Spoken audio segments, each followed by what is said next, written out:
কি গো দিদি, ডেকেছিলে আমাকে? কাজের লোক লাগবে?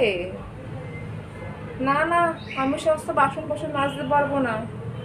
হ্যাঁ, আমি খালি ঘর মুছবো। আর আমি ঘর ওই নেতা দিয়ে মুছতে পারবো না। আমার ওই লাঠি লাগবে মোছার জন্য। হ্যাঁ, আমি ওই নেল এক্সটেনশন করেছি, ওই কারণে বললাম। আমি বাসন কোসন মাজতে পারবো না।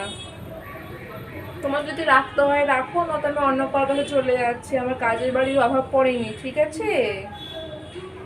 হ্যাঁ, আমার ওই মাসে 5,000 টাকা করে লাগবে। 5,000 টাকার কম? আমি অত কম দিতে পারবো না। কাজে বাসনও মেজে দেবো। সরি, ভুল বললাম, বাসন তো মাজবো না। এই কি বলে ওটাকে, ঘরও মুছে দেবো, আবার তোমাদেরকে 5,000 টাকা কমও নেবো? না না, কিছু হবে না।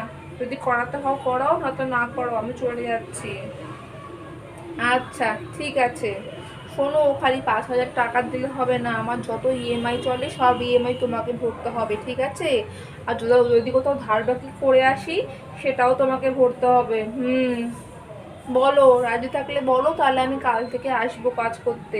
আর লাঠিটা আনিয়ে রাখবে আমার মোছার জন্য। হুম, ঠিক আছে। আসি গো দিদি, কালকে আবার আসবো।